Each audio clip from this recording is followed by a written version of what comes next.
Tudo bem? Hoje a gente vai falar sobre ângulos de câmera. Vamos comigo?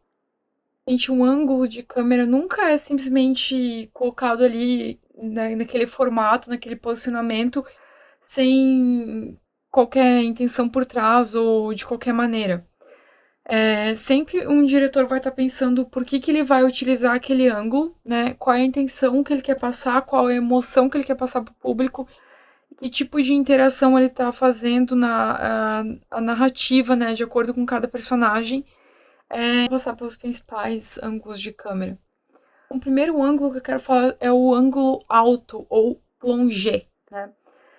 Ele é quando a câmera ela é colocada acima de um objeto, né?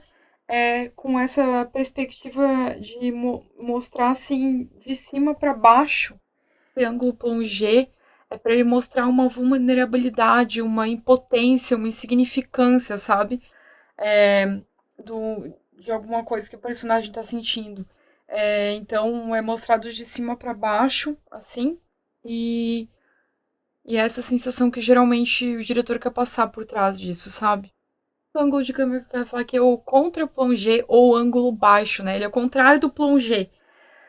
Se tem um personagem na tela ou um objeto, a câmera vai mostrar de baixo para cima, né, desse objeto, de baixo para cima desse personagem. Ele quer mostrar, passar muita autoridade, sabe? Muita potência, sabe, muita grandiosidade, assim. Pode estar querendo passar poder, autoridade, ameaça com esse ângulo de câmera. A gente tem um ângulo zenital, né? O ângulo zenital, ele é mostrar, assim, a câmera de cima para baixo. Sabe quando a câmera mostra, assim, de cima para baixo? Quando o diretor faz isso, ele quer mostrar meio que quase como se fosse uma visão divina, sabe, daquele personagem. É meio... não é... Geralmente não é nenhuma visão de nenhum personagem, entendeu? É mais, assim, tipo, como se fosse uma visão de Deus, ou sei lá, uma visão do alto, né? Com relação àquele personagem. Então é isso que mais ou menos ele sempre quer passar com isso. E aí a gente tem o ângulo nadir, né? Que esse ângulo ele é um ângulo contrário ao ângulo zenital.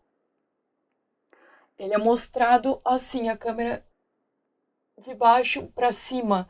Em geral, ele quer demonstrar muito assim a natureza imponente, sabe? A grandiosidade de um personagem que ele vai mostrar.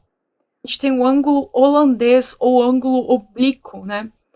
E ele mostra com a câmera inclinada. Então ele quer mostrar meio que um desequilíbrio do universo que se passa aquela história, sabe? Essa é mais ou menos a sensação que o diretor quer mostrar. Uma sensação de desequilíbrio, né? Que tem alguma coisa errada com o universo. O que está acontecendo ali naquela história? Ela tá meio desequilibrada completamente. Pode estar querendo mostrar muita desorientação, sabe? Instabilidade, né? Uma tensão em alguma cena de briga ou coisa parecida, entendeu? A gente tem um ângulo que a gente já mais ou menos comentou, porque ele também é considerado um tipo de planificação, que é o over the shoulder, né? Ou o sobre os ombros. Se você quiser saber um pouco mais sobre planificação, assiste nosso vídeo anterior, que ele também tem bastante informação sobre planificação, né?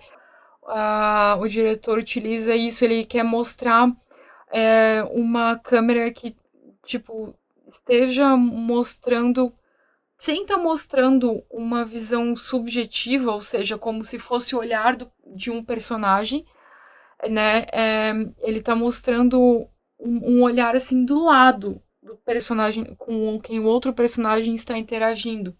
Então, sem ser uma câmera subjetiva, né? Mas o mais próximo possível daquele personagem que estaria no lado da visão dessa câmera, né? Que está mostrando o over the shoulder desse personagem aqui. Que estaria no lado da câmera. Visão mais ou menos aproximada, muito próxima dele. Esse ângulo é muito, muito visto nas cenas de diálogo, né? Diálogo. Quando dois personagens estão dialogando, ali o diretor quer criar quase como uma sensação de intimidade, quase como se o espectador conseguisse entrar meio que nessa discussão, sabe? Né? Quase não. Quase bisbilhotar, né? Tá muito próximo do que tá acontecendo ali, né? Nesse diálogo, assim, pra ter uma interação mais direta, né? Do público, do espectador, com relação ao que tá acontecendo naquele diálogo. A gente tem a câmera que é de ângulo de perfil, né? Ou seja, é o personagem assim de lado. E geralmente o diretor usa isso para mostrar mais as expressões e a interação entre os dois personagens. E as expressões do rosto e tudo. Isso daqui que está em destaque, principalmente. E daí a gente tem um plano subjetivo, ou seja, a câmera vai aparecer exatamente na visão de um dos personagens, sabe? Quando tu vê a câmera e tu entende que a câmera está sendo usada como se fosse os olhos de um dos personagens da história. Essa é a câmera subjetiva, tá? Então ele quer passar realmente a visão do personagem, especificamente isso. E tem um ângulo panorâmico que vai mostrar uma visão de cima, assim, muito ampla, né? Ou mostra a cidade onde se passa, né, essa história, né? Ou as montanhas onde se passam, basicamente o lugar, assim, mas é o lugar no sentido mais amplo, entendeu? Mais aberto, né? E aí, gente, a gente tem o ângulo aéreo, né? Ou over the head, que é um ângulo um pouco mais alto, né? Mostrando a cena, assim, mais ou menos de baixo. Mas ao invés de ser um plongé, é só por causa que o plongé ele é um pouco mais fechado, um pouco menor, entendeu? Agora esse over the head vai mostrar um pouco mais acima, né? A visão, assim, mais ou menos é a mesma, mais ou menos a mesma posicionamento, mas como se fosse bem maior, né? Bem mais para trás, assim. E ele quer mostrar mais ou menos o cenário, o contexto da história, como, né, como ela se situa. Porque vai mostrar um pouco a mais, assim, como se fosse acima da cabeça do personagem, né? Enfim, um pouco mais para trás, um pouco mais para cima. O ângulo que eu acho que é o mais comum de todos, que é o ângulo ao nível dos olhos, né? Então, geralmente, né, esse é o tipo de cena mais comum, assim, mais normal de mostrar uma cena, quando não tá destacando muita coisa, mas tu ainda assim tá conseguindo ver o que tá passando naquela cena, né? Uma sensação que passa esse tipo de coisa mais de naturalidade, né, de igualdade, né? É uma coisa quase mais neutra, se é que se pode dizer assim, né? A gente tem o ângulo ao nível dos quadris, que geralmente é utilizado mais em cenas de ação, por exemplo, que é para mais dar uma perspectiva diferente do que está acontecendo, ou também para destacar certos tipos de movimentação do personagem. A gente tem o ângulo ao nível do chão, né? Que a gente vai mostrar ou os pés dos personagens ou a movimentação muito próxima ao solo, né? Do que está acontecendo na cena naquele momento.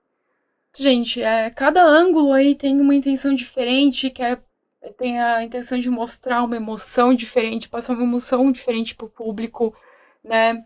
E ajuda para que a história seja passada com muita emoção, né? Transmitindo alguma coisa pro público, ao invés de ser só mais uma cena, né? Então é isso. Eu espero que vocês tenham gostado bastante. Conta aqui nos comentários se vocês conseguem lembrar de muitas cenas com ângulos de câmeras bem específicos que eu citei aqui. Obrigada pela presença de vocês até aqui. Um beijão e até a próxima.